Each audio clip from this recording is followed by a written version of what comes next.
Ketua Tim Penguji, Bapak Eko Suwardi MSc PhD, Dekan Fakultas Ekonomika dan Bisnis Universitas Gadjah Mada, membuka ujian terbuka.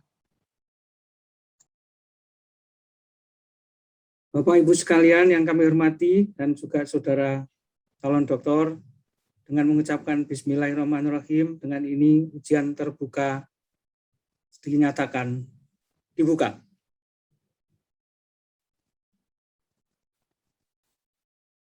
Kepada Bapak Profesor Dr. Tandilin MBE selaku promotor, nanti akan kami persilahkan untuk memberikan pertanyaan pertama. Namun sebelumnya perkenankan kami memperkenalkan dulu para penguji yang ada pada siang hari ini untuk melangsungkan ujian terbuka atas nama Bapak Muizuddin, calon doktor atau promovendus.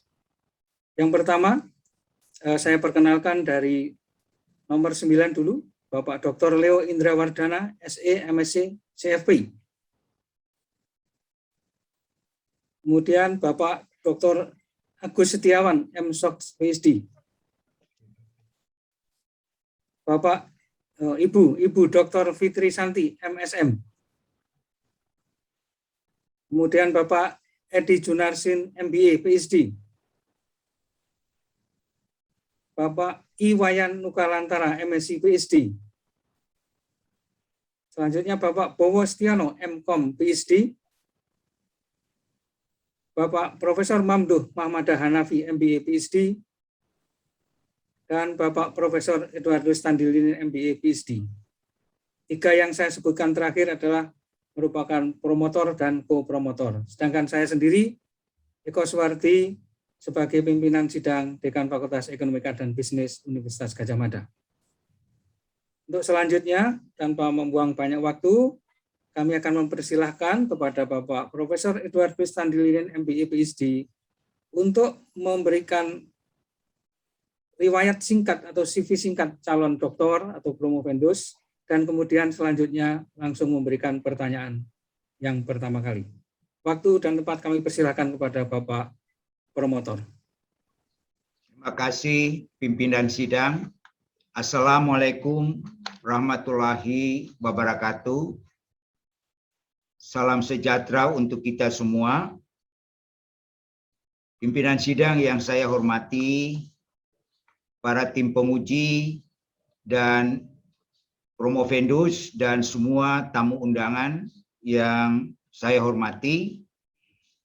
Saya akan membacakan riwayat singkat promovendus sebelum saya akan menyampaikan pertanyaan.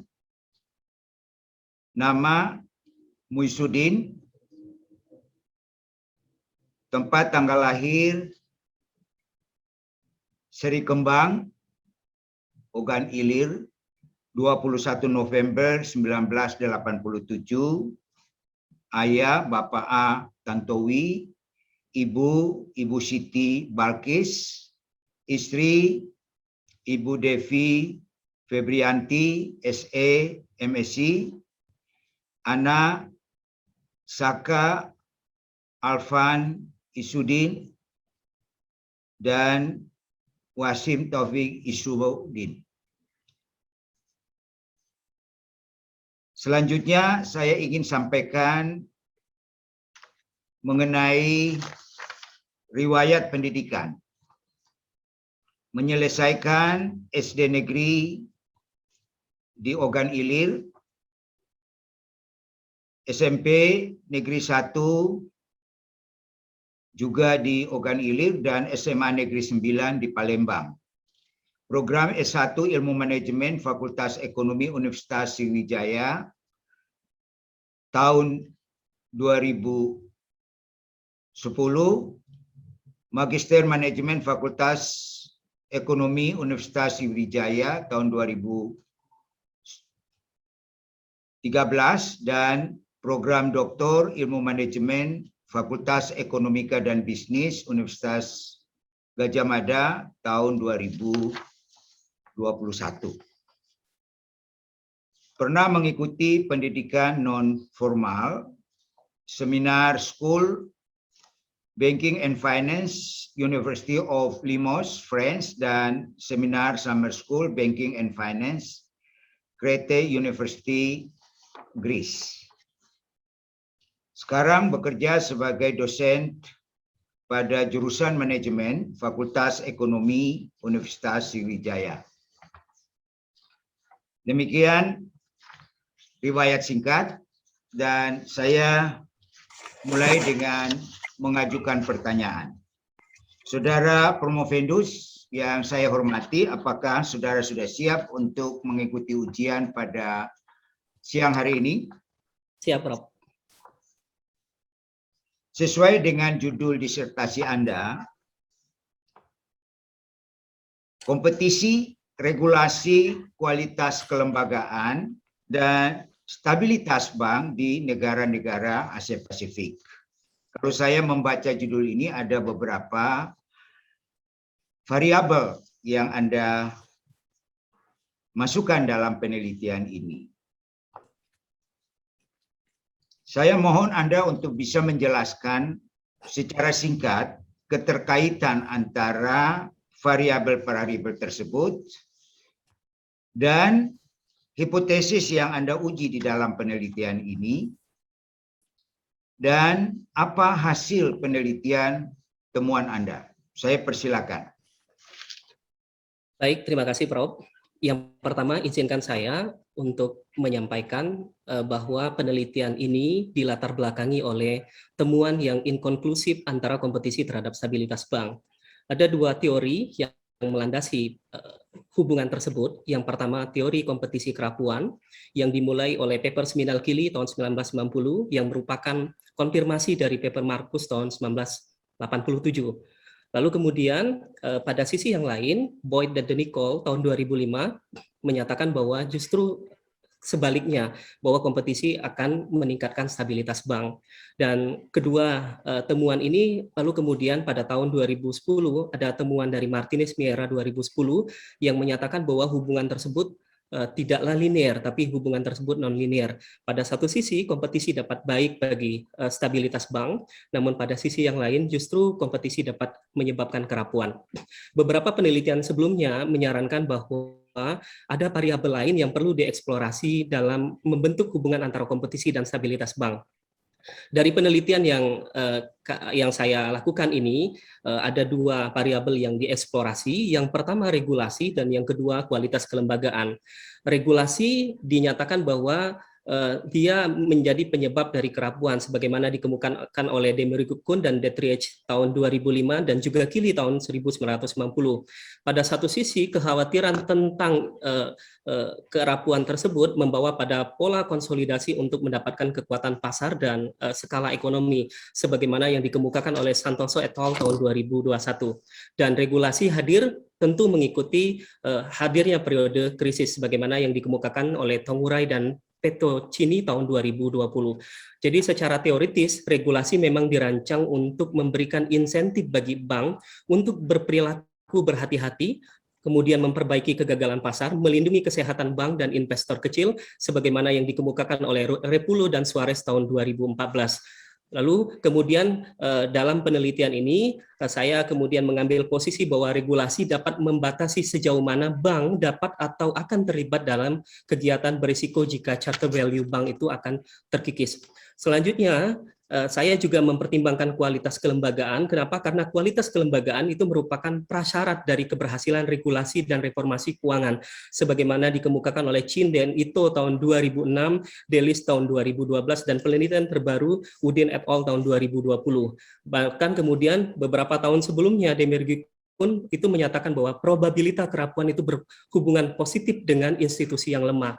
Dan karya terbaru juga menyatakan hal tersebut sebagaimana dikemukakan oleh Rispandi et al. Tahun 2020. Maka kemudian kualitas kelembagaan yang tinggi itu diharapkan memberikan liberalisasi keuangan yang baik, sehingga sebagai check and balance untuk mengurangi exposure risiko, memperkuat efisiensi, dan mengurangi bank funding cost. Jadi kualitas kelembagaan juga mampu mendorong pengawasan, kemudian menjamin akuntabilitas dan juga stabilitas bank. Maka dalam penelitian ini kami kemudian menghipotesiskan yang pertama, kompetisi berpengaruh negatif terhadap stabilitas bank. Yang kedua, regulasi berpengaruh positif terhadap stabilitas bank. Lalu yang ketiga, regulasi memoderasi hubungan negatif antara kompetisi terhadap stabilitas bank. Lalu yang ketiga, saya menghipotesiskan bahwa kualitas kelembagaan berpengaruh positif terhadap stabilitas bank. Dan yang terakhir, kualitas kelembagaan mampu memitigasi hubungan negatif antara kompetisi terhadap stabilitas bank. Dan hasil temuan kami, saya dalam penelitian ini, semua hipotesis terdukung dengan berbagai proksi dan dengan metode estimasi baik itu Pixie-Peg maupun menggunakan General Method of Moment. Sesuai dengan masukan dari tim promotor, saya juga menggunakan regresi kuantile dan juga menggunakan lag competition untuk memastikan bahwa penelitian ini sudah robust dan dapat dipertanggungjawabkan. Demikian, Prof. Oke, pertanyaan saya yang kedua kepada Promovendus. Kalau tadi saya mendengarkan penelitian Anda itu mencoba mengacu atau menguji kembali penelitian yang sudah dilakukan oleh peneliti sebelumnya, ya, dengan hasilnya ada yang tidak konsisten. Pertanyaan saya, lalu apa yang menjadi kebaharuan dari penelitian Anda? Adapun yang menjadi kebaharuan dari penelitian saya, penelitian ini berangkat dari dua paper seminal. Yang pertama paper seminal Kili tahun 1990, yang kedua paper Lepin dan Lepin tahun 2009. Jadi ada dua usulan kami bahwa di dalam menentukan hubungan antara kompetisi terhadap stabilitas bank itu tidak hanya hubungan antara kompetisi dan stabilitas bank, maka perlu mempertimbangkan variabel lain. Dalam hal ini adalah regulasi dan kualitas kelembagaan. Kemudian yang kedua, penelitian ini mengacu pada penelitian di Asia Pasifik yang menurut sepemahaman kami, penelitian di kawasan Asia Pasifik ini masih sedikit, padahal Asia Pasifik merupakan pusat laboratorium dari perkembangan regulasi dan kualitas kelembagaan yang ada di dunia. Hampir 37% laba dari perbankan yang ada di dunia ini ada di Asia Pasifik. Selanjutnya juga di dalam penelitian ini saya menggunakan periode 2011 sampai 2019 yang belum ada pada penelitian sebelumnya. Mengapa menggunakan periode ini? Karena periode ini dapat mengcapture seperti apa kondisi kompetisi, kondisi regulasi dan kualitas kelembagaan dan stabilitas bank pasca periode krisis keuangan global. Demikian, Prof. Terakhir, saya tertarik dengan hasil penelitian Anda yang mengatakan bahwa hubungan kompetisi dengan stabilitas atau pengaruh kompetisi dengan stabilitas itu tidak linear. Ya, itu temuan Anda. Nah, kalau mendapatkan hasil penelitian empiris seperti ini, kira-kira apa saran Anda yang harus Anda berikan kepada para regulator, khususnya di Indonesia? Baik, terima kasih, Prof. Pengujian tentang hubungan nonlinear antara kompetisi dan stabilitas bank ini memang mengacu pada paper teoritis dan empiris sebelumnya. Dan memang temuannya menunjukkan terdapat hubungan U-shape antara kompetisi terhadap stabilitas bank. Jadi memang pada satu sisi kompetisi ini memang memberikan dampak yang negatif bagi sistem kerapuan perbankan itu sendiri. Namun pada satu sisi kompetisi juga dapat berdampak positif bagi stabilitas bank. Maka bagi regulator, kompetisi ini tetap harus dipertahankan. Tinggal nanti kemudian mencari threshold kapan turning point-nya akan terjadi untuk menentukan kapan kompetisi itu positif dan kapan kompetisi itu negatif terhadap stabilitas bank, Prof. Selanjutnya juga saya juga sudah melakukan uji turning point berdasarkan Lin dan Mehlum tahun 2010 dan sudah menentukan titik poin tersebut terkait kapan dia akan memberikan dampak negatif dan memberikan dampak positif. Demikian, Prof. Oke, terima kasih. Saya kembalikan ke pimpinan sidang. Terima kasih Bapak Profesor Tony Lilin atas pertanyaannya. Kemudian yang selanjutnya Bapak Profesor Mamduh Muhammad Hanafi sebagai co-promotor untuk menyampaikan pertanyaannya. Maksimum 10 menit, Pak. Terima kasih Bapak Ketua Sidang.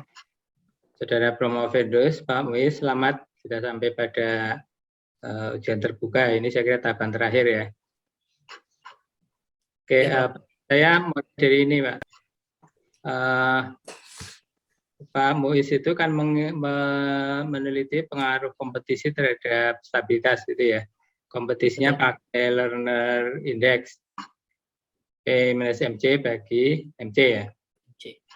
Nah, sekarang pertanyaan saya gini, Pak.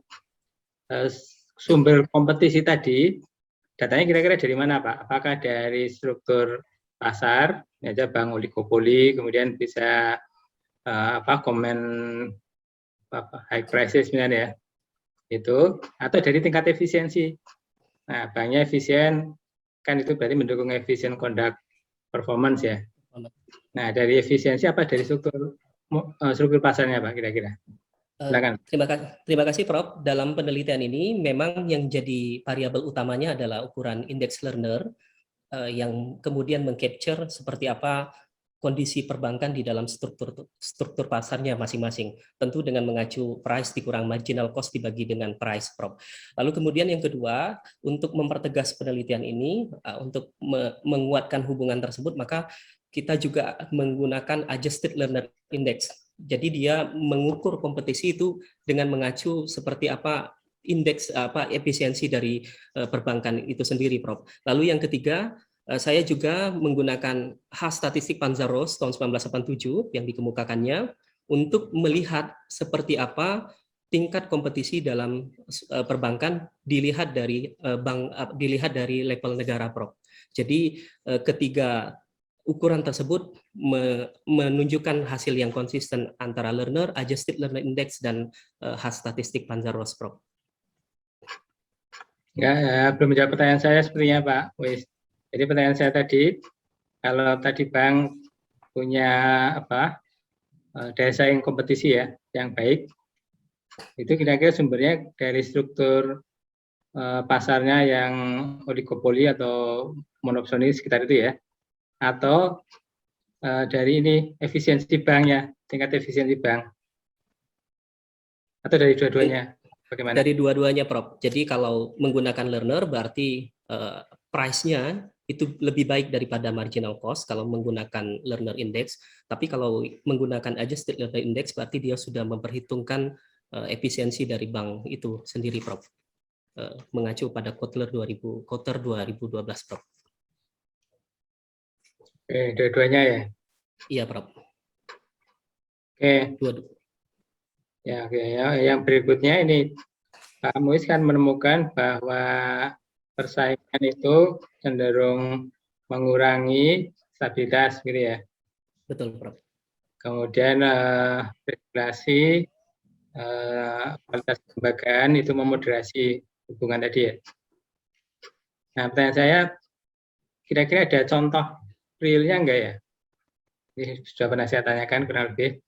Contoh real di dunia nyata, sehingga saya bisa lebih yakin, ternyata pernah ada ya negara yang kompetisinya tinggi, perbankannya kacau misalnya, atau di negara yang regulasinya bagus, ternyata setelah persaingan dinaikkan, diregulasi misalnya, itu stabilitas banknya tetap jalan terus, nggak masalah.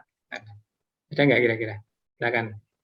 Baik, Prof. Terima kasih. Pertama, saya mengacu kepada apa yang dikemukakan Gili tahun 1990 ketika otoritas meyakini bahwa kompetisi mampu mendorong efisiensi sebagaimana yang dikemukakan oleh Pybus 2001, 2006, dan 2010.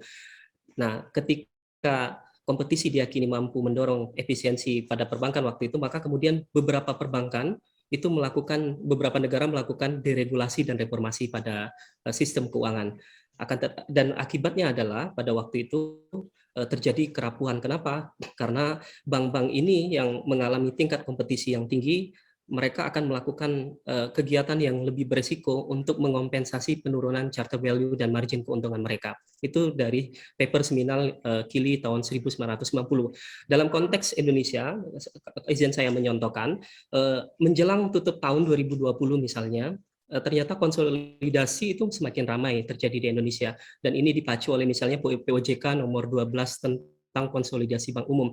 Nah, sebenarnya konsolidasi ini merupakan kelanjutan dari adanya arsitektur perbankan Indonesia beberapa tahun yang lalu. Seingat saya tahun 2004, di mana waktu itu banyak sekali bank yang mengalami risiko yang cukup tinggi. Salah satunya akibatnya adalah tingkat kompetisi yang tinggi di antara bank-bank tersebut.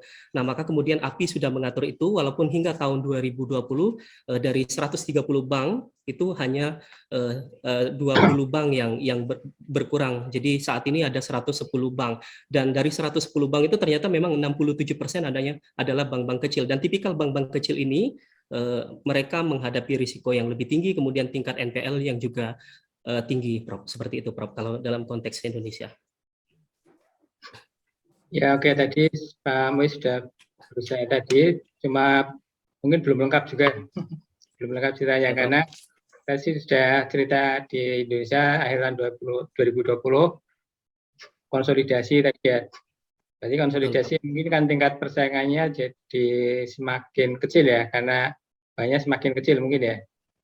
Nah, itu apakah Pak Muiz bisa menunjukkan bahwa akhir tahun 2020 itu stabilitas perbankan kita malah meningkat. Nah, kalau bisa itu berarti kan mendukung ceritanya Pak Muiz. Nah, apakah memang benar pada akhir tahun 2020 stabilitas perbankan kita meningkat dibandingkan sebelum ada konsolidasi? Gimana, Beberapa penelitian mungkin yang dapat saya acu, Prof. Misalnya Santoso et al. 2021 dan Yusgiantoro 2019 yang mereka memang mengacu pada bank di Indonesia, jadi single country di Indonesia. Jadi mereka mendukung apa yang sudah saya sampaikan, bahwa market power konsolidasi itu memang mengarahkan kepada tingkat stabilitas bank yang lebih baik. Seperti itu, Prof.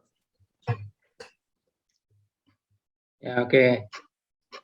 Oke, terakhir dari saya ini Pak Muiz. Sarannya, nah, di bagian saran itu Pak Muiz mengatakan ya, ada dua. Salah satunya itu yang saya baca itu regulator perlu mengawasi tingkat kompetisi perbankan. Nah, saya pengen tanya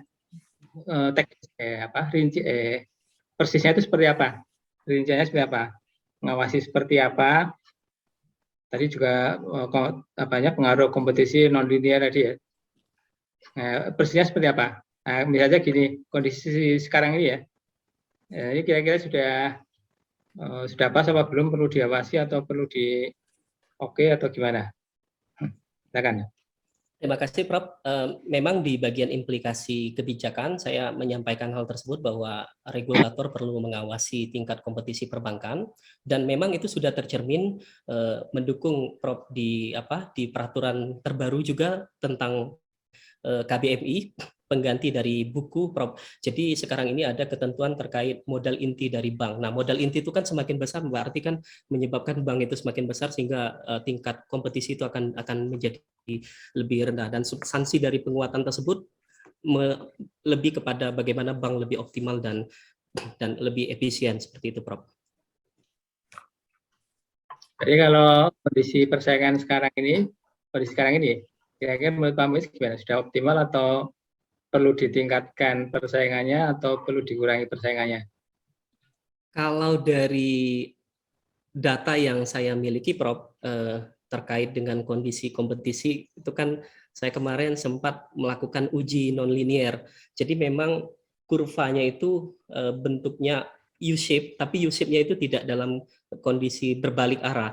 Jadi pendapat saya bahwa memang kondisi saat ini kompetisi itu memang terlalu tinggi di antara bank-bank yang ada. Jadi U-shape yang saya tunjukkan kemarin itu dengan turning point minus 0,6 itu menunjukkan memang tingkat kompetisi kita masih terlalu tinggi, Prof. Seperti itu, Prof.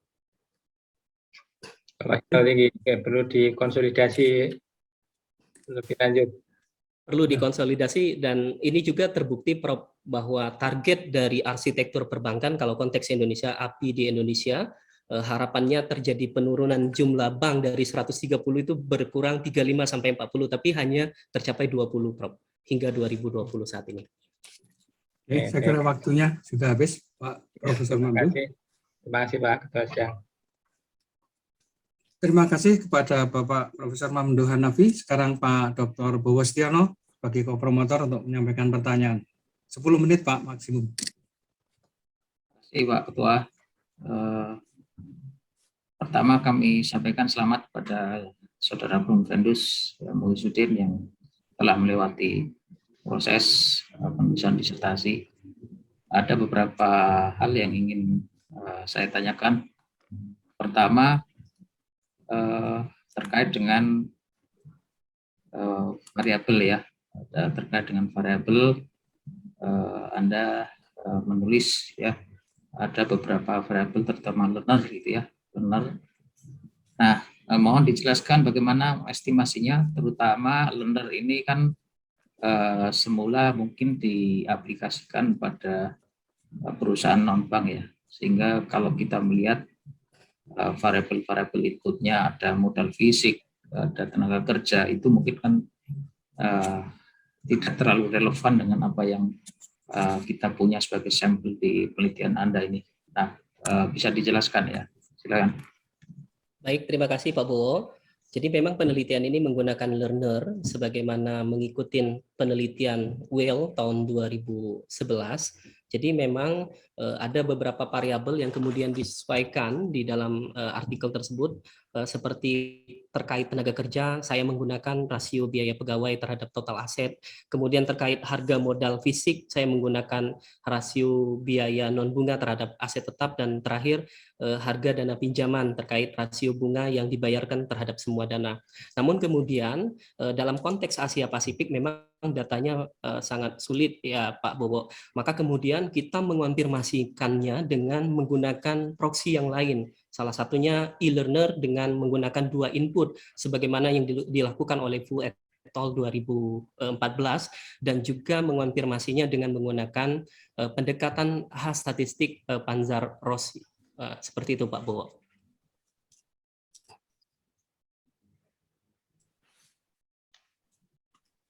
Baik, terima kasih. Pertanyaan kedua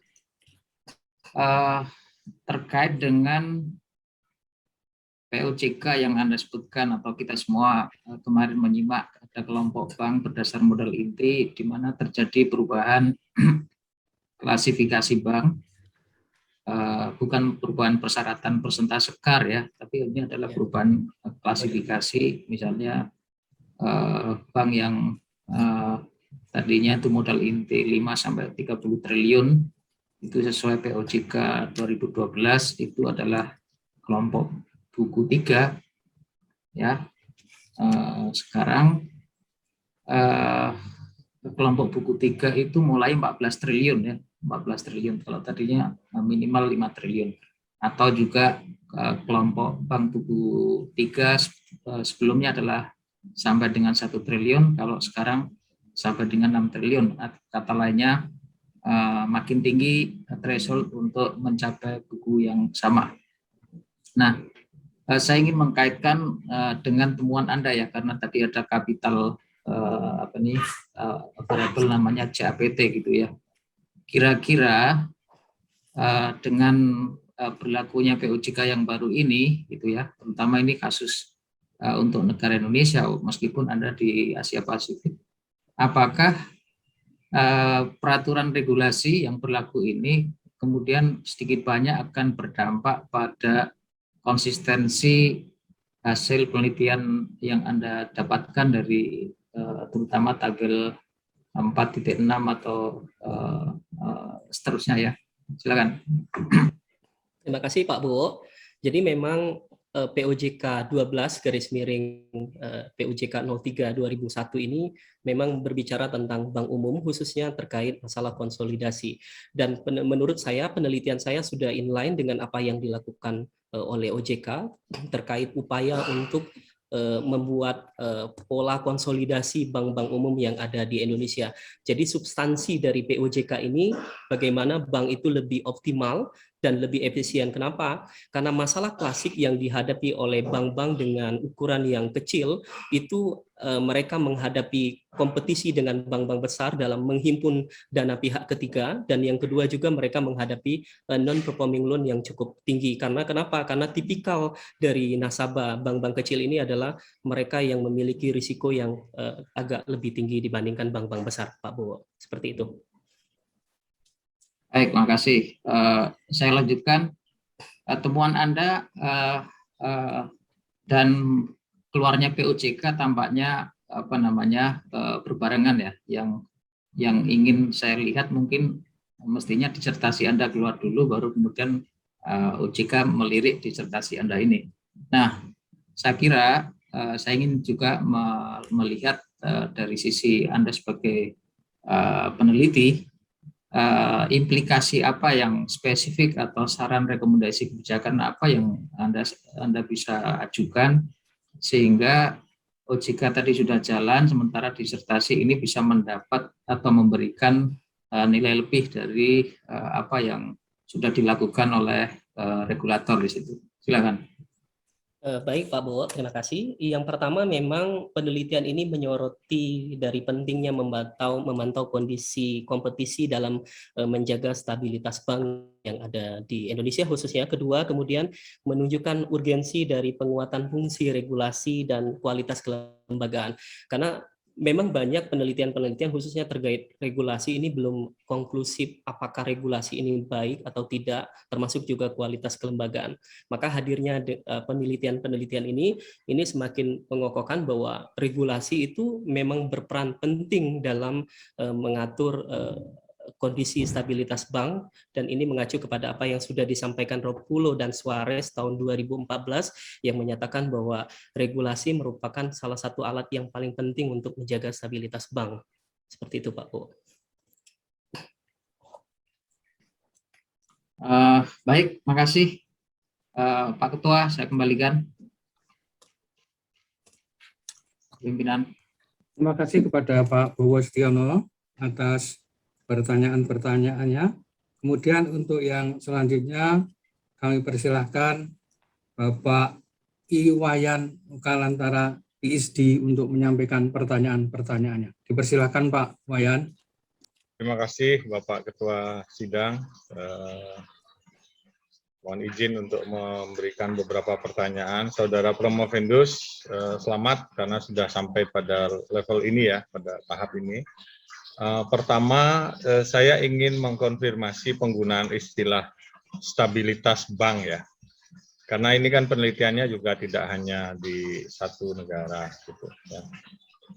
Apakah yang dimaksud dengan stabilitas bank itu adalah stabilitas bank secara internalnya, secara mikro pada satu bank, atau pada industri, di mana sektor perbankan itu, atau pada level lebih luas lagi, industri keuangan, karena bank ada di industri keuangan, atau bahkan pada negara, atau mungkin regional ya kalau kita bicara tentang Asia. Nah, definisi tentang stabilitas itu apa dan pada level apa? Silakan. Baik, terima kasih Pak Wayan. Terkait stabilitas bank, memang ada dua paradigma yang melatarinya, sebagaimana dikemukakan Bu Rio. Yang pertama, pendekatan mikroprudensial, dan yang kedua, pendekatan makroprudensial.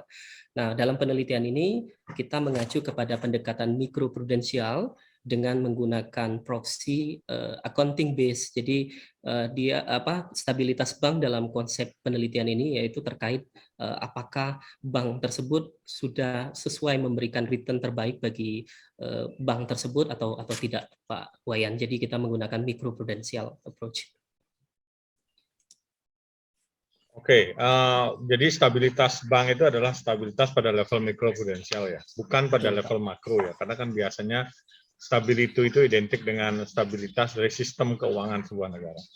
Baik, pertanyaan saya nomor 2. Hasil menarik dari penelitian ini adalah regulasi berpengaruh positif ya. Betul, terhadap stabilitas bank. Ya. Berarti kalau positif bisa diartikan makin ketat regulasi, makin stabil sebuah bank. Gitu ya. Ya. Nah, adakah penelitian Saudara Promovendus atau penelitian-penelitian sebelumnya yang meneliti sampai pada titik mana sebuah regulasi itu mampu meningkatkan stabilitas? Karena kaitan antara satu variabel dengan variabel lain itu seringkali tidak linear begitu ya. Pada level tertentu dilewati malah jadi over-regulated. Nanti trade-off-nya malah nggak bisa bertumbuh banknya, disuruh ngerim terus gitu. Nah, silakan ditanggapi. Pertama, terkait dengan regulasi, menurut sepemahaman saya ada beberapa artikel yang membahas hubungan antara regulasi terhadap stabilitas bank, misalnya Danisman, Damirel, kemudian Norman et al. Yang terakhir, Pak Wayan. Nah, jadi penelitian tersebut memang menunjukkan bahwa regulasi memberikan dampak positif terhadap stabilitas bank.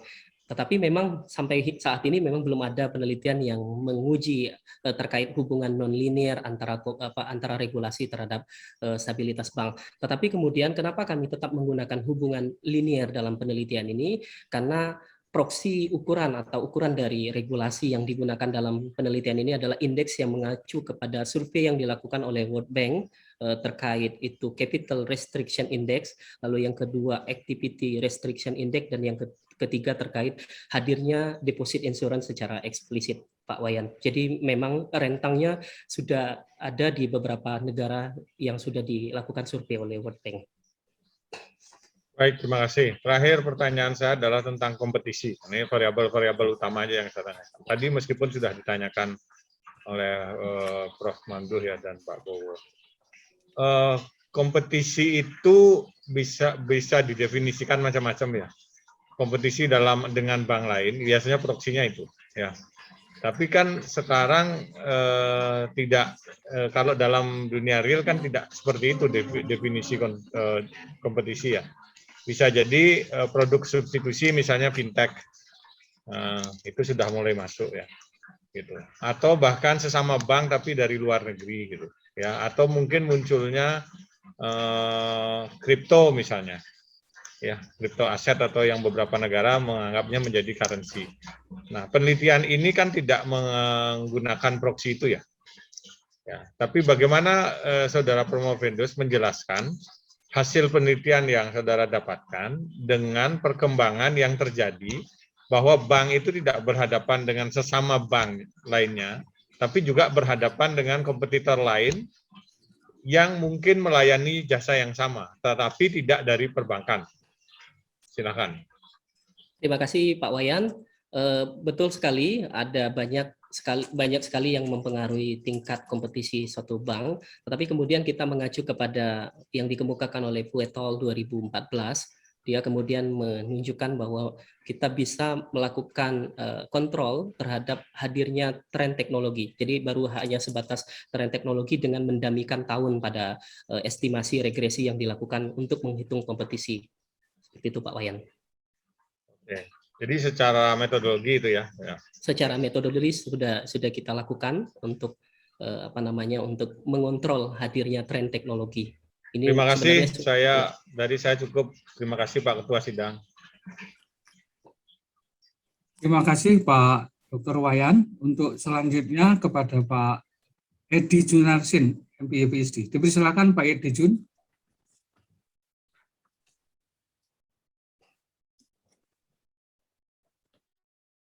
Halo, Bapak Edi Junarsin. Terima kasih Pak Ketua. Pakai topi bentar Pak.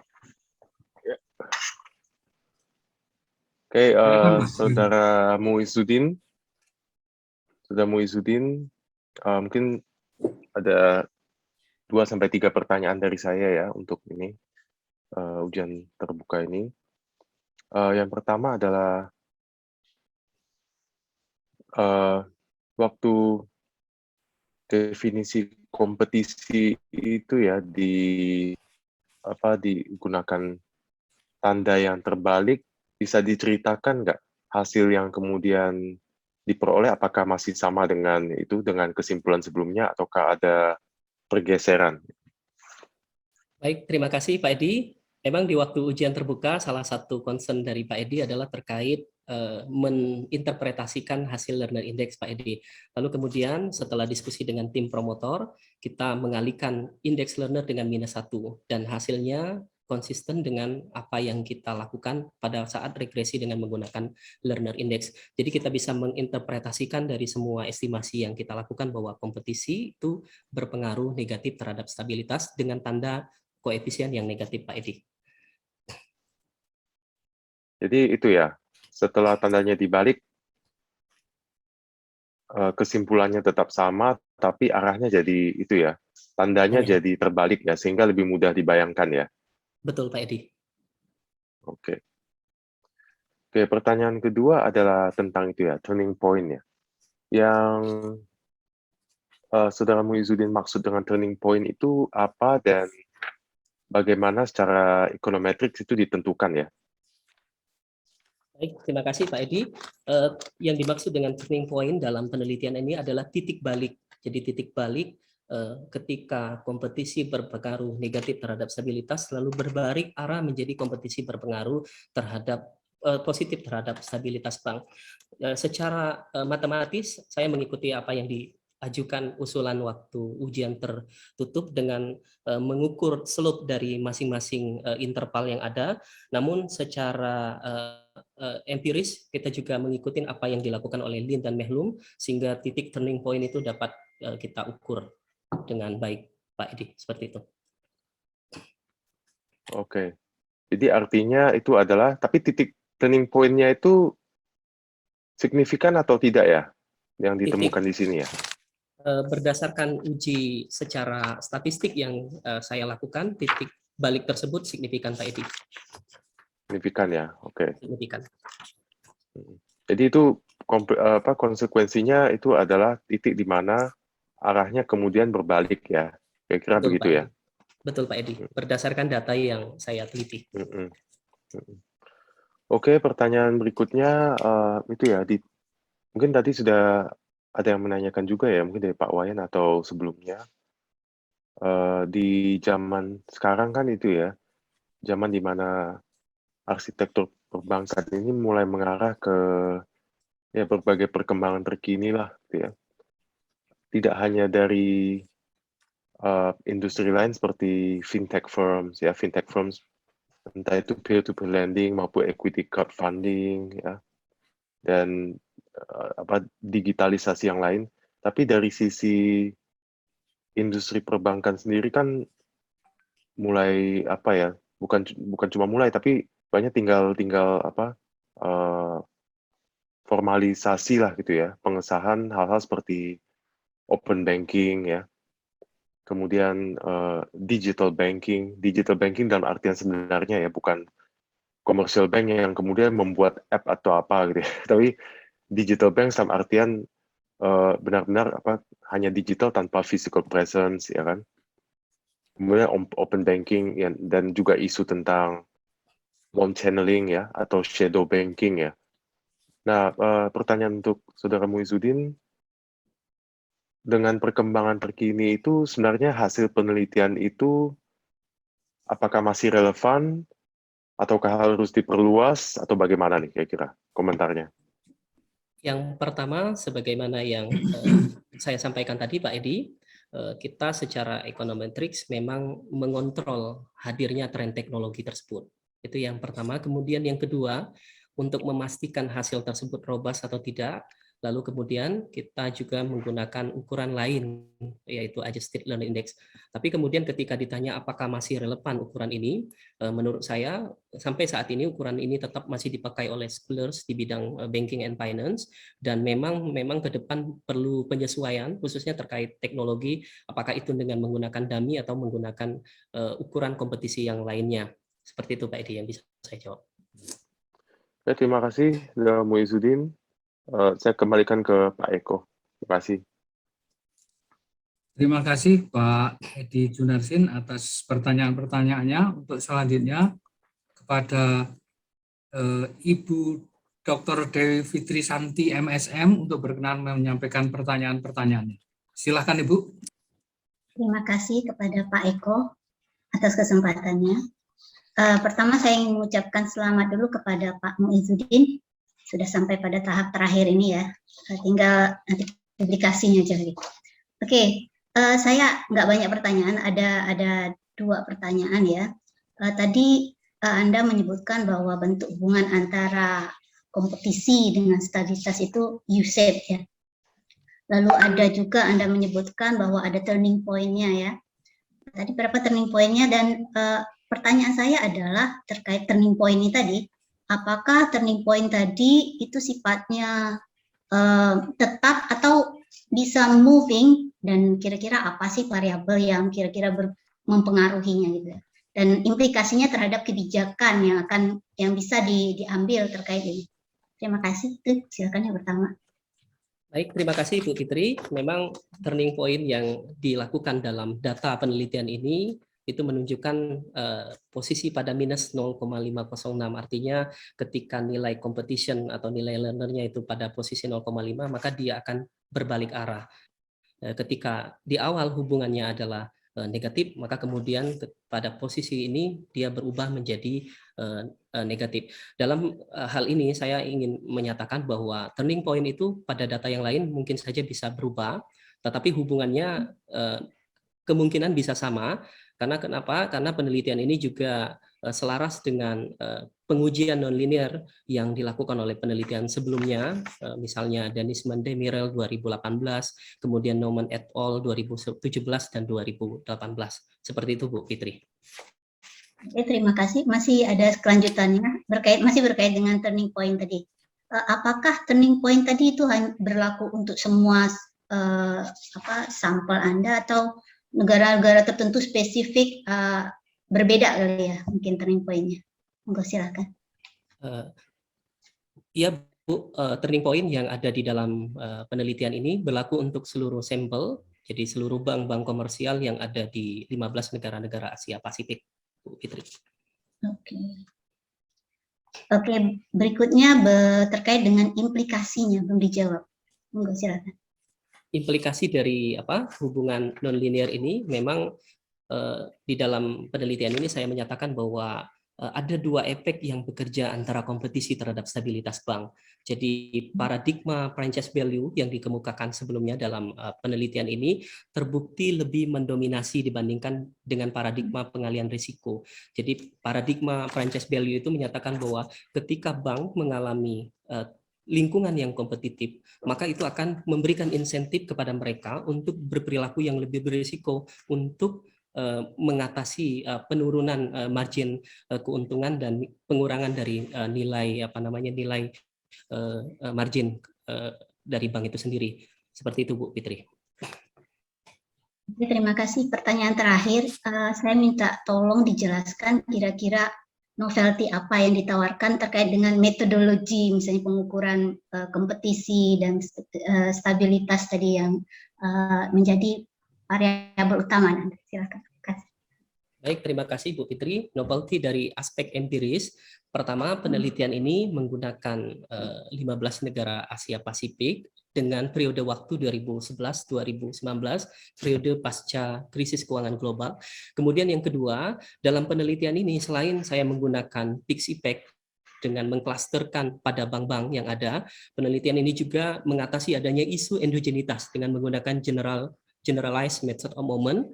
Lalu kemudian dalam penelitian ini ada hubungan nonlinear yang kita uji, dan terakhir saya juga mempertimbangkan dengan menggunakan regresi kuantile. Jadi bagaimana pengaruh kompetisi terhadap stabilitas bank berdasarkan stabilitas pada persentase 10%, persentase 25%, dan persentase 75 dan 90%, Bu Fitri. Seperti itu yang saya lakukan. Oke, baik, terima kasih Pak Ketua. Saya kira sudah cukup. Terima kasih Bu Dr. Fitri atas pertanyaannya. Selanjutnya kami persilakan kepada Bapak Dr. Agus Setiawan. Silakan Pak Agus Setiawan. Baik, terima kasih Bapak Ketua Sidang, Bapak Eko Suwardi, Saudara Promovendus. Penelitian Anda mencoba menghubungkan antara kompetisi, regulasi, kualitas kelembagaan dengan stabilitas bank. Ya. Dan Anda juga menyebutkan di disertasi Anda tunjukkan sebaran artikel yang terkait dengan stabilitas bank. Di situ sebenarnya ada beberapa variabel yang juga dekat dengan stabilitas bank, seperti financial crisis, monetary policy, central banks, dan sebagainya. Kok ini tidak diangkat ya? Seolah ini apa memang nggak penting atau gimana? Terima kasih Pak Agus. Memang ada beberapa titik di dalam analisis bibliometrik yang saya lakukan, tapi kemudian yang memiliki landasan teoritis dan empiris di dalam bidang manajemen keuangan. Ada dua hal yang paling banyak diacu di dalam beberapa artikel, yaitu terkait regulasi dan kualitas kelembagaan. Pak Agus, seperti itu. Jadi yang ini yang tidak Anda ambil ini memang kurang landasan teoritisnya gitu ya? Maksud saya ketika mempertimbangkan beberapa variabel itu sebenarnya sudah bisa di-capture dari beberapa variabel kontrol yang sudah saya gunakan, Pak Agus, termasuk menggunakan macroeconomics kontrol. Baik. Baik, kemudian di penelitian Anda menyatakan bahwa pandangan kompetisi kerapuan itu didukung, padahal ada pendapat yang berbeda tentang kompetisi dan stabilitas, gitu ya. Saya mencoba melihat apa yang Anda sampaikan di pendahuluan. Anda menyinggung tentang fenomena too big to fail, dengan kemudian ada moral hazard. Nah, ini kira-kira bagaimana ini hubungannya dengan stability tadi? Baik, Pak Agus. Terima kasih. Memang apa yang dikemukakan di dalam pendahuluan itu adalah acuan yang kemudian dapat menghubungkan antara kompetisi terhadap stabilitas. Dari perspektif teori kompetisi kerapuan, memang ada dua pendekatan. Pendekatan pertama tentang franchise theory, franchise value paradigm, yang menyatakan bahwa ketika kompetisi meningkat, maka bank-bank ini akan mengalami pengikisan franchise value. Nah, ketika franchise value-nya terkikis, maka ini akan memberikan insentif bagi bank untuk berperilaku secara tidak berhati-hati. Kemudian yang kedua, relationship hypothesis. Jadi terkait relationship relationship hypothesis ini terkait bahwa ketika lingkungannya itu lebih kompetitif, maka bank akan kehilangan informasi yang cukup baik untuk melakukan filtering terhadap nasabah-nasabah yang mereka miliki. Nah, ini kemudian dibantah oleh Boyd di Nicole 2005 dengan teori dengan mengacu pada reshifting paradigm. Jadi katanya ketika kompetisi itu tidak terlalu kompetitif, maka bank-bank akan menerapkan tingkat suku bunga yang lebih tinggi. Ketika tingkat suku bunga lebih tinggi, ini akan beralih risikonya kepada nasabah. Nasabah akan cenderung menginvestasikan pada hal-hal yang lebih berisiko untuk mengompensasi dari risiko yang mereka hadapi itu. Kemudian dari aspek too big to fail doctrine, ini mengacu pada Miskin 1999, jadi dia menyatakan bahwa negara-negara, otoritas-otoritas itu lebih menyukai bank-bank besar ketika mereka dalam terkonsentrasi yang lebih tinggi. Nah, ketika bank-bank besar ini dalam konsentrasinya lebih tinggi, maka mereka akan mendapatkan perhatian yang lebih, dan ini kemudian akan mengarah kepada moral hazard yang mereka lakukan karena mereka merasa akan dijamin oleh otoritas yang ada di suatu negara. Seperti itu, Pak. Oke. Baik, saya ingin masuk ke sampel Anda ya. Dari 15 negara Asia Pasifik, karena Anda mencoba mengaitkan kompetisi dengan stabilitas. Kalau kita lihat jumlah bank di masing-masing negara yang Anda ambil sampel ini kan semua listed company di masing-masing negara kan? Bukan, Pak. Jadi listed dan non-listed. Listed dan non-listed, sorry. Ya. Ya. Karena ada tambahan non-listed. Apalagi dengan adanya sampel yang seperti itu, kalau saya bandingkan misalnya negara yang lebih maju seperti Singapura, dibandingkan dengan Indonesia gitu yang kita less developed gitu ya. Negara Singapura itu mempunyai bank jumlahnya yang lebih sedikit dibandingin Indonesia. Kita banknya itu jumlahnya banyak, padahal kalau di total asetnya itu dibandingin beberapa bank Singapura itu ya masih kalah gitu kan. Nah, itu bagaimana? Apakah ini sampel yang seperti ini cukup mewakili atau gimana sebenarnya? Pertama saya izin sampaikan bahwa sampel dalam penelitian ini memang 15 negara, Pak Agus. Jadi ada 645 bank dengan jumlah 5.886 observasi. Dan ketika saya mengacu kepada The Asian Bankers AB 500, jadi memang jumlah aset, jumlah bank yang ada di dalam sampel saya sudah relate dengan apa yang sudah dilakukan oleh The Asian Bankers Dan juga kemudian dari aspek misalnya makroekonomik, ke-15 negara ini sudah merepresentasikan dari keberadaan Asia Pasifik itu. Dan untuk memastikan bahwa adanya heterogenitas antar negara, jadi dalam estimasi saya juga memasukkan kontrol terhadap negara di dalam penelitian ini. Seperti itu, Pak Agus. Oke, baik. Karena kan mungkin ini tidak ada hubungannya, tetap iseng kalau mencoba menghubungkan tentang tadi fenomena too big to fail. Masa kalau kita lihat beberapa case yang ada di Indonesia tentang Bank Senturi itu besar atau kecil sih kok diselamatkan begitu ya. Nah, hal-hal seperti itu politis atau hal yang lain ya. Kira-kira kalau ada ditanya gimana itu? Izin Pak Agus, jadi kalau doktrin too big to fail itu kan memang khusus bank-bank besar. Dalam konteks Bank Senturi, memang di bank itu menurut Allen dan Gale 2000 itu memang ada contagion effects. Jadi ketika ada salah satu bank yang itu terganggu atau mengalami run, maka ini akan berakibat kepada bank-bank yang lain.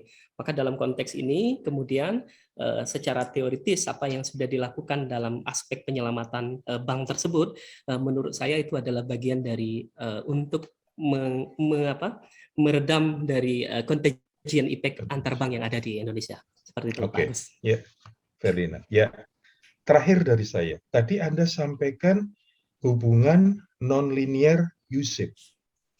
Tetapi kalau saya baca di abstraksi Anda justru menyebutkan hubungan non-linear inverted usage. Ini yang benar yang mana?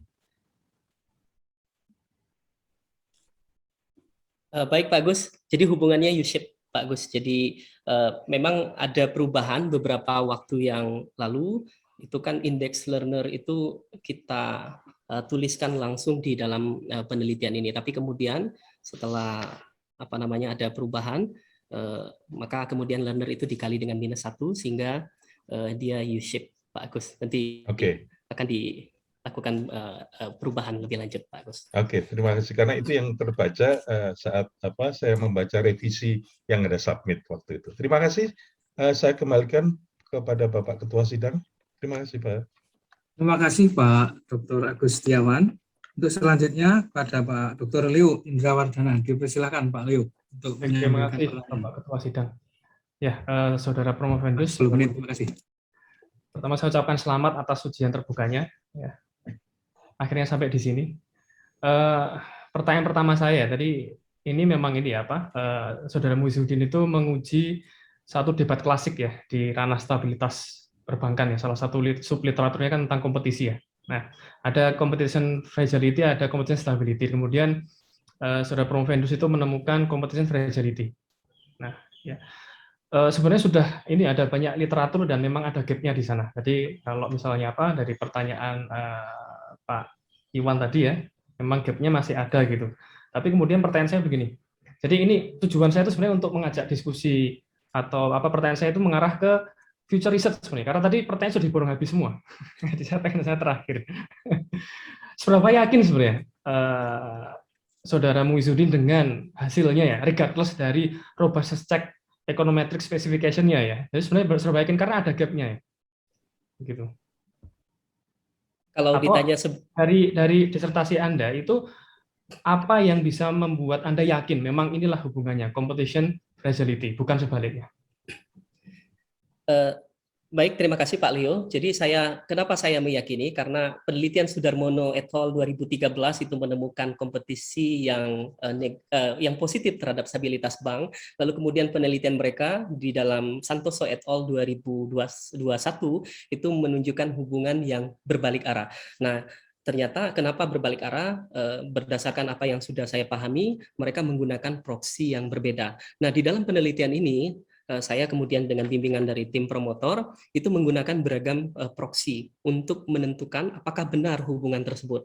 Jadi berdasarkan estimasi menggunakan Peaks Effects, kemudian General Method of Moment, kemudian juga menggunakan quantile regression, dan terakhir menggunakan lag dari competition, memang penelitian menunjukkan hubungan yang negatif antara kompetisi terhadap stabilitas. Lalu yang kedua, di dalam penelitian ini juga menggunakan berbagai proxy, sebagaimana penelitian terdahulu, misalnya proxy Z-score, saya menggunakan 3 macam Z-score seperti yang dilakukan oleh Lepetitan dan Leticia, kemudian Hanapi dan Wardana, kemudian yang terakhir juga mengikuti apa yang dilakukan oleh Rispandi et al. 2020. Nah, kemudian juga saya menggunakan dekomposisi dari Z-score itu seperti leverage risk dan portfolio risk, yang itu mendukung untuk mendukung dari penelitian ini, Pak Leo. Oke, terima kasih. Karena saya curiganya seperti ini ya, kalau kita lihat di lapangan ya, di dunia nyata, jangan-jangan memang kompetisi itu dalam satu kelompok, kompetisi itu bisa mengarah ke stabilitas, tapi satu kelompok lain itu kompetisi mengarah ke kerapuhan ya. Yang saya maksud dengan kelompok itu kelompok bank ya. Jadi kita bagi bank berdasarkan size, karena dalam dunia industri perbankan ya, ilmu perbankan size matters gitu ya. Jadi jangan-jangan itu ya.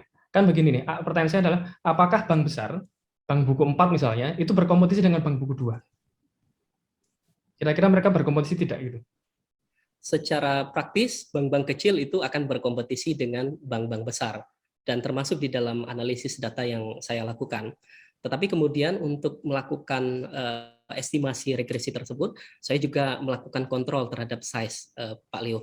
Kemudian yang berikutnya, memang size ini matter di dalam beberapa riset, termasuk riset dalam konteks Indonesia yang dilakukan Aripianto 2020 beberapa waktu yang lalu, itu memang size itu matter.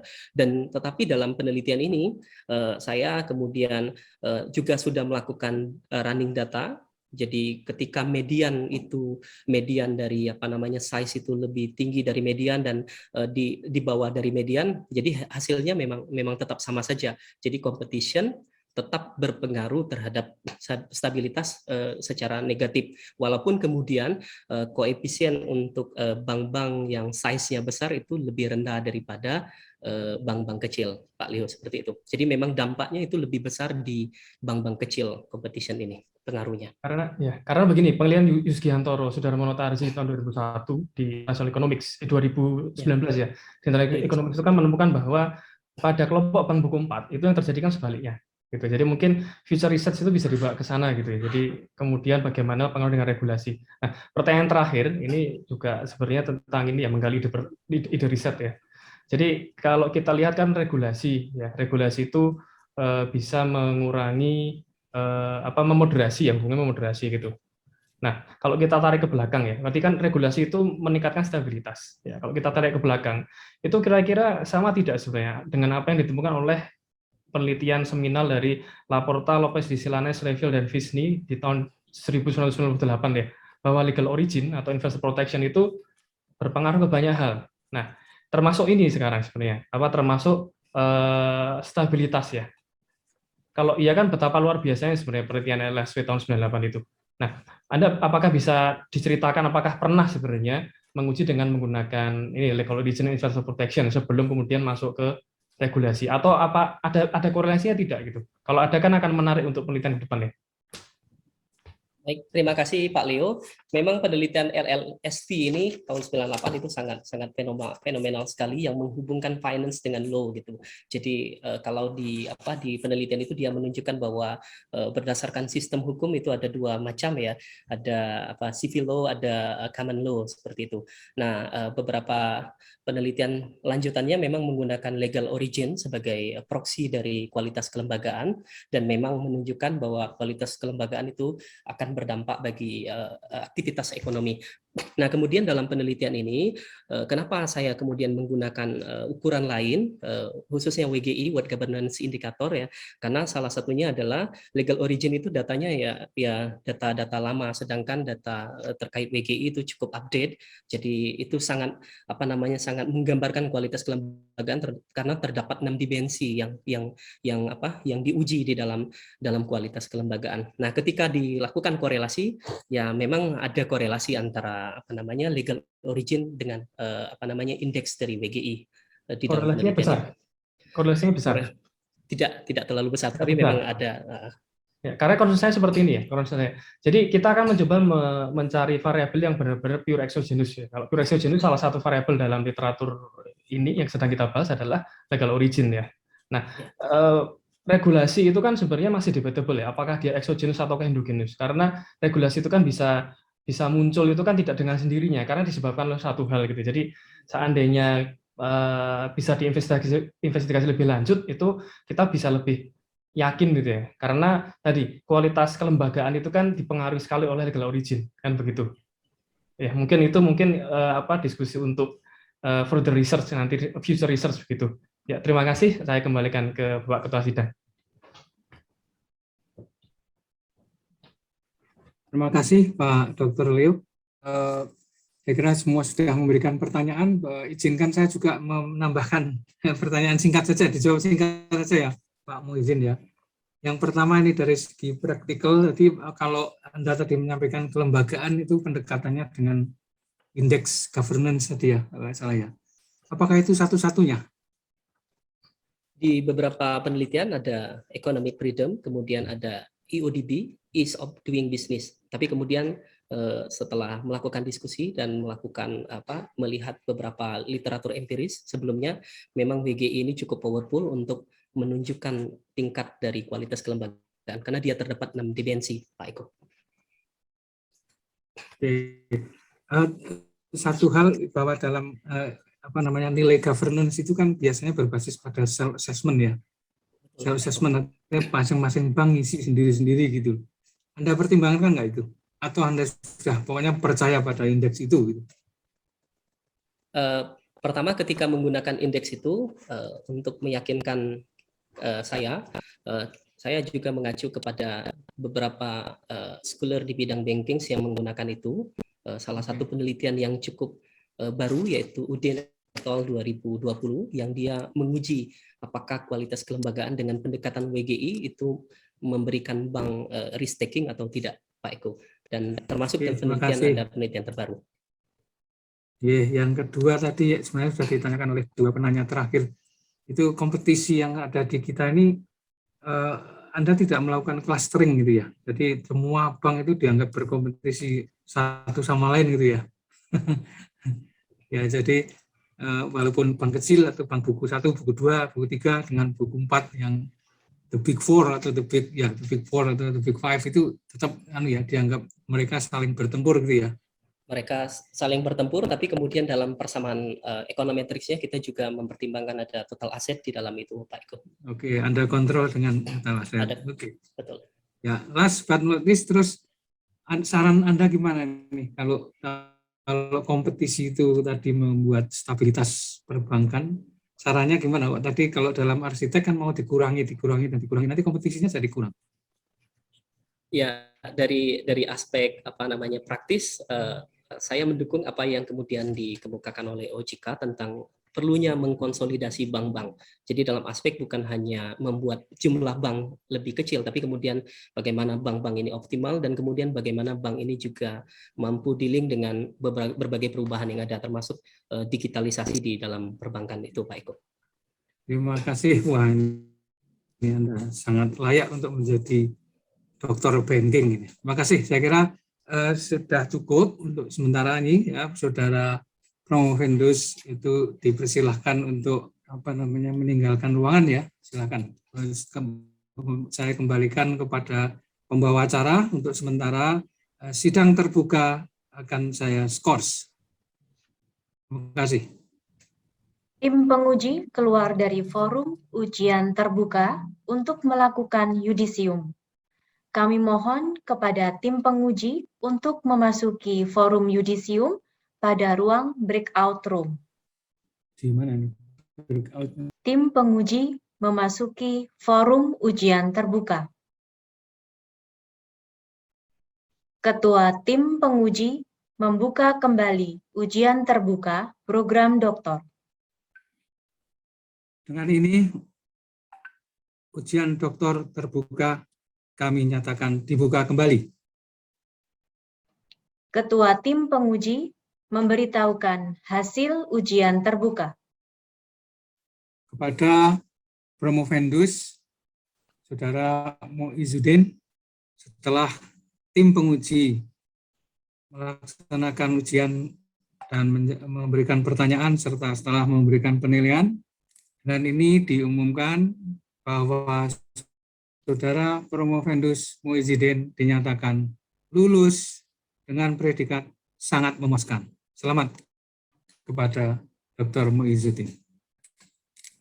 Ketua Tim Penguji atas nama Rektor Universitas Gadjah Mada menyerahkan hasil yudisium dan ijazah kepada doktor baru. Penyerahan ijazah virtual dilakukan dengan menampilkan ijazah versi virtual.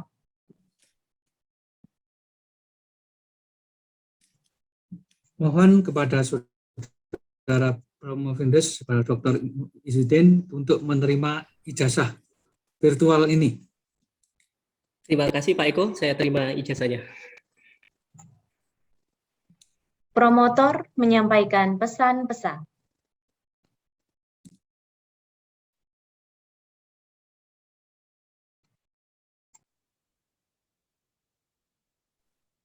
Masih mute, Prof. Ted, ngapunten. Masih mute, Pak Ted, masih mute. Oke, terima kasih. Assalamualaikum warahmatullahi wabarakatuh. Salam sejahtera untuk kita semua. Om Swastiastu, Namo Buddhaya, salam kebajikan, salam. Yang terhormat pimpinan sidang dan sekaligus Dekan Fakultas Ekonomika dan Bisnis Universitas Gadjah Mada, Bapak Eko Suwardi, yang terhormat semua tim penguji, yang terhormat ada tamu undangan di sini yang saya ingin sampaikan, ya mungkin kalau sudah hadir, ya Bapak Rektor Universitas Sriwijaya, Profesor Anis Sagaf, yang terhormat Wakil Rektor Bidang Umum Kepegawaian dan Keuangan Universitas Sriwijaya, Bapak Taufik Marwa, yang terhormat Ketua Satuan Pengawas Internal Unsri, Bapak Isnur Hadi, PhD, yang terhormat Profesor Samsur Rizal, Ketua Senat Fakultas Ekonomi Unsri, yang terhormat Profesor Muhammad Adam, Dekan Fakultas Ekonomi Unsri, yang terhormat Dr. Aswardi, Wakil Dekan Bidang Akademik FEB Unsri, yang terhormat Dr. Yuli Saftiana, Wakil Dekan Umum dan Keuangan FKM Unsri, dan juga yang terhormat Ketua Jurusan Manajemen FEB Unsri, Ibu Isni Adriana, Ketua Jurusan Ekonomi Pembangunan FEB Unsri, Dr. Muklis, dan Ketua Jurusan Akuntansi FEB Unsri. Tentunya yang berbahagia saya ingin sampaikan juga dengan hormat keluarga Dr. Muizzuddin, ya mungkin saya yang pertama menyebutkan doktor, yaitu Bapak orang tua, ya Bapak A. Tantowi, ya ayah dan Ibu Siti Balkis, juga Bapak dan Ibu mertua, Bapak ya Suwartomo dan Ibu Ritawati, istri Bu Devi, ya Febrianti dan Afnan dan Safik, ya kedua putra yang juga hadir pada hari ini, dan tentunya semua tamu undangan yang saya muliakan. Ya, suatu perjalanan saya kira yang cukup panjang, saya kira hampir 5 tahun. Ya, mungkin kalau masa studinya dikasih 10 tahun, mungkin juga akan berakhir mendekati ya tahun yang ke-10. Tapi ya di UGM dibatasi maksimum adalah 5 tahun. Ya, tetapi kita lihat tentunya dengan membatasi waktu studi bukan berarti UGM akan menurunkan kualitas.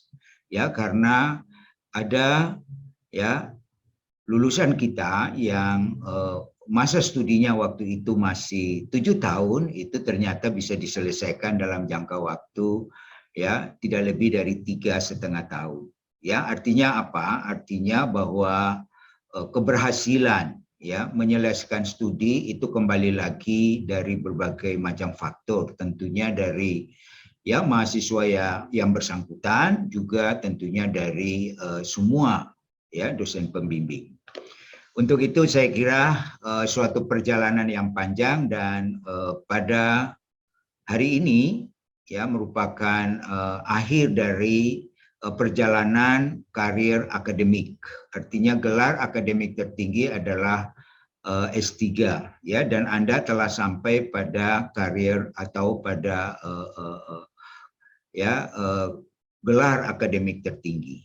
Ya, tentunya ini adalah tahap awal Anda mulai mengabdi ya kembali ke institusi, khususnya Fakultas Ekonomi Universitas Sriwijaya.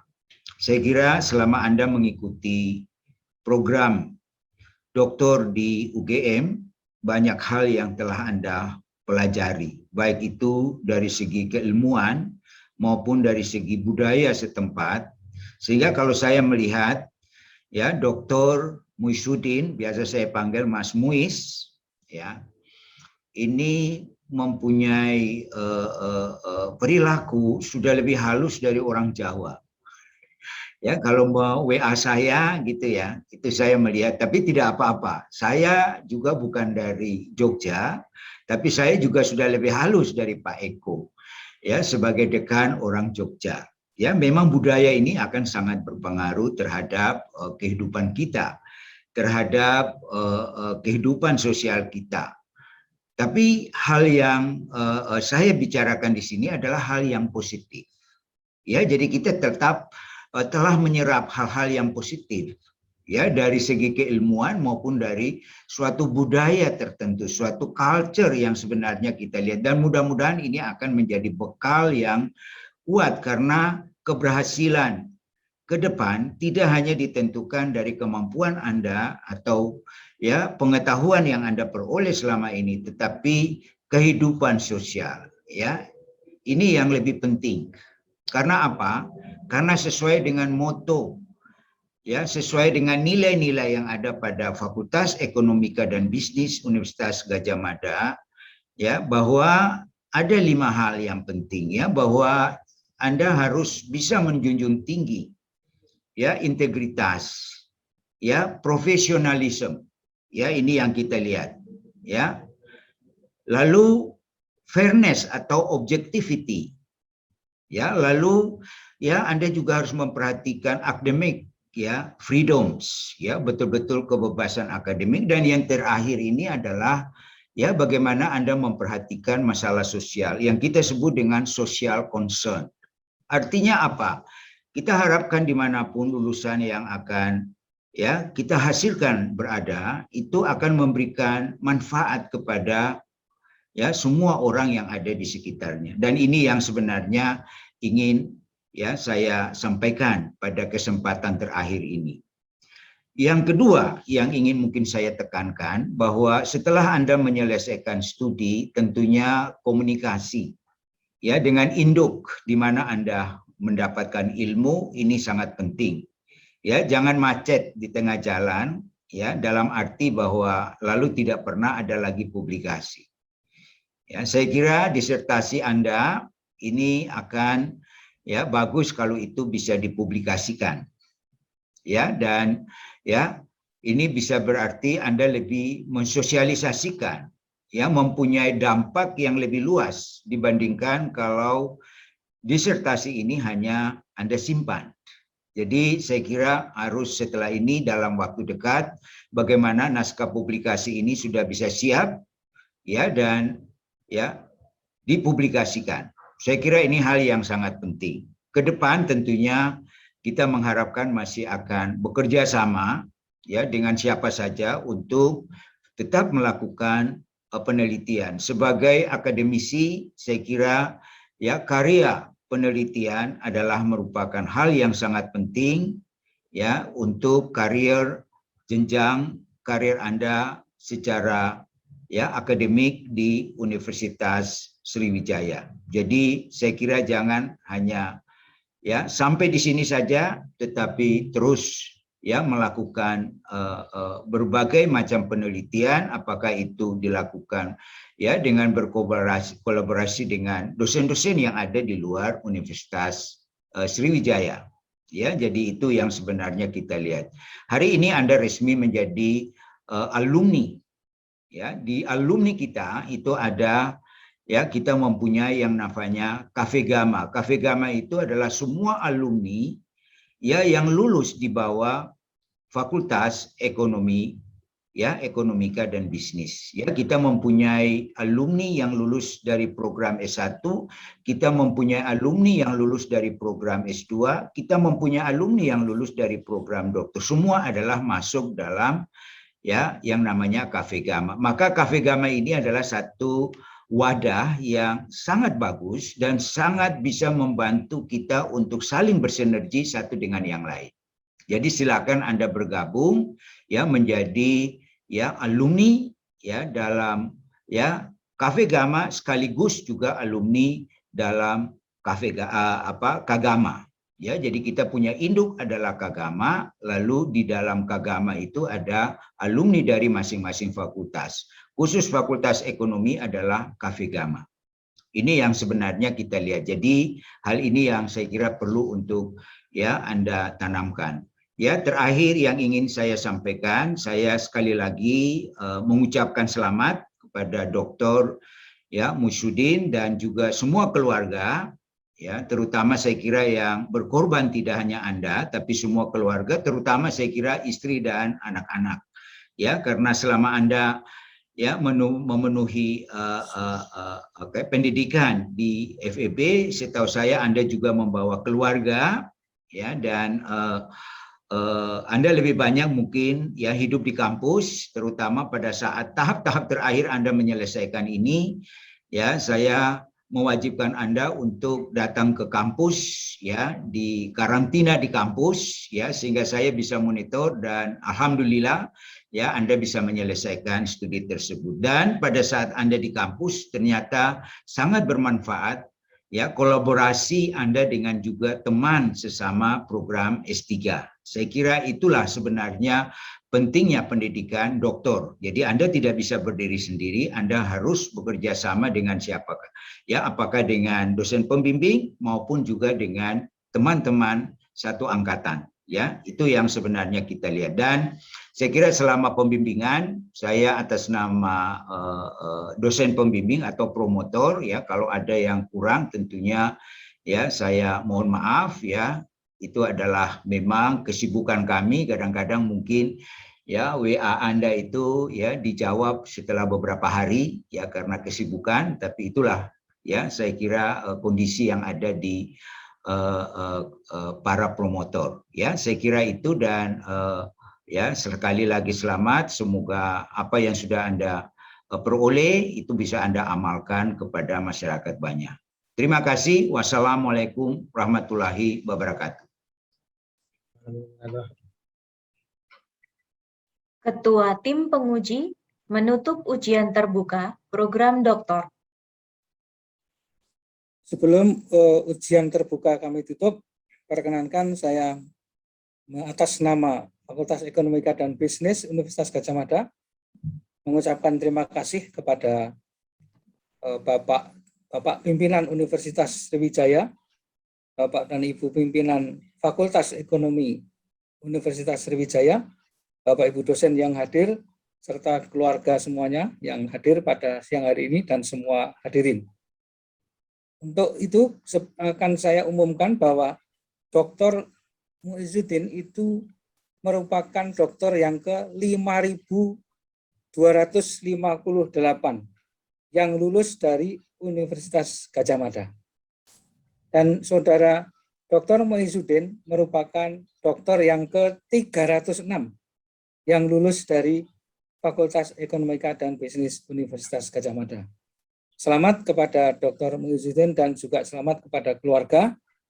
kepada instansi Universitas Sriwijaya, Fakultas Ekonomika dan Bisnis, kami kembalikan lagi Bapak Dr. Muizuddin, sekarang sudah menyandang gelar doktor, dan kepada doktor baru, kami harap segera berdedikasi untuk Nusa dan Bangsa melalui Fakultas Ekonomika dan Bisnis di Universitas Sriwijaya. Selamat kepada Anda, selamat kepada keluarga, selamat juga kepada Universitas Sriwijaya, dan semoga gelar doktor memberikan pencerahan kepada Anda, kepada kita semua, kepada mahasiswanya, dan akan memberikan manfaat yang sebesar-besarnya bagi sesama. Terima kasih. Untuk itu, perkenankan saya menutup dengan Alhamdulillahirabbil alamin. Ujian terbuka pada siang hari ini dinyatakan ditutup. Tim penguji dipersilahkan memberikan ucapan selamat kepada doktor baru dengan dimulai oleh Ketua Sidang. Kepada Bapak Eko Suwardi MSc PhD, kami persilahkan. Pertama-tama saya ucapkan selamat kepada Dr. Muizuddin. Sekali lagi predikat doktor dari FEB UGM juga memberikan suatu kebanggaan, tetapi tidak cukup bangga, ya, tetapi kebanggaan itu harus saudara wujudkan dalam Dharma Bakti untuk Ibu Pertiwi melalui Fakultas Ekonomi Universitas Sriwijaya. Juga publikasi-publikasi berikutnya dinantikan, serta semoga Anda akan memberikan manfaat yang luar biasa bagi FE Unsri sekaligus untuk mahasiswa-mahasiswa saudara yang sekarang sudah lama menunggu selama 4 tahun 10 bulan.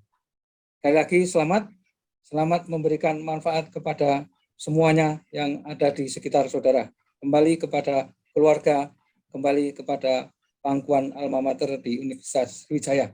Namun demikian kami harap juga masih mempunyai hubungan dan kontak erat dengan kami yang ada di FEB UGM untuk banyak hal yang berkaitan dengan masalah-masalah tridharma perguruan tinggi. Sekali lagi selamat untuk saudara doktor baru. Terima kasih Pak Eko.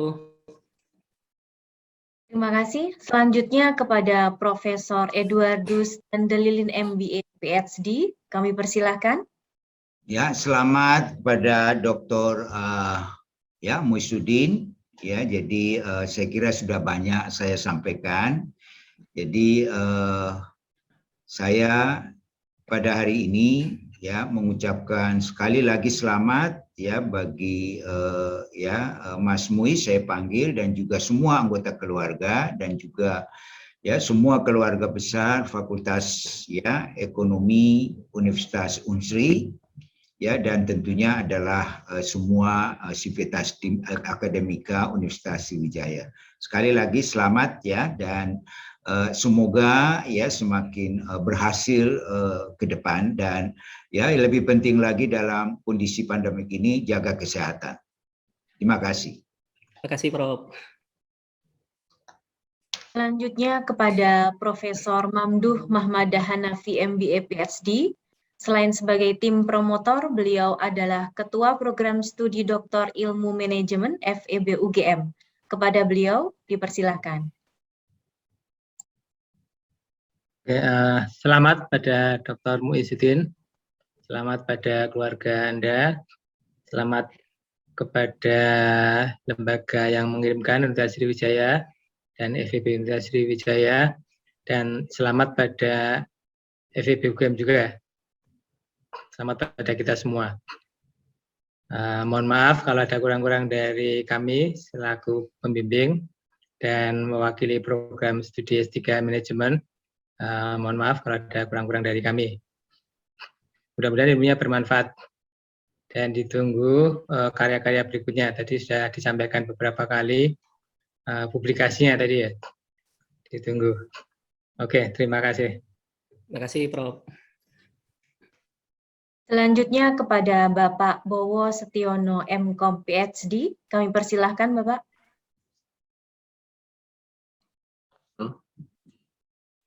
Baik, makasih kepada Dr.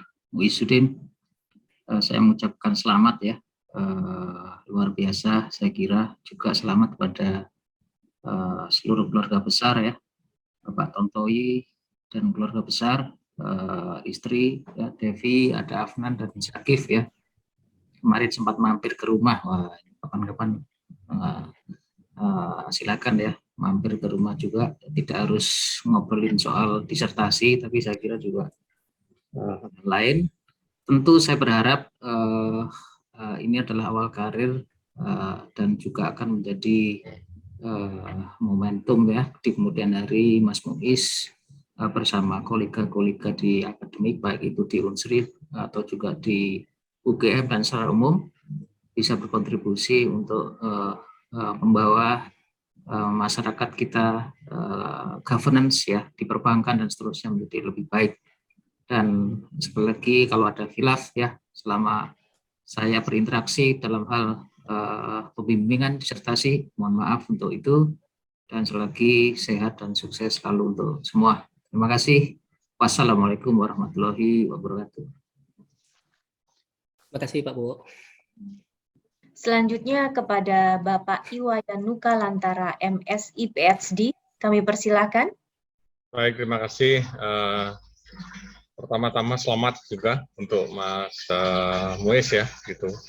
Sebagai fans MU, saya senang kalau teman saya juga namanya MU Izudin, gitu. Luar biasa.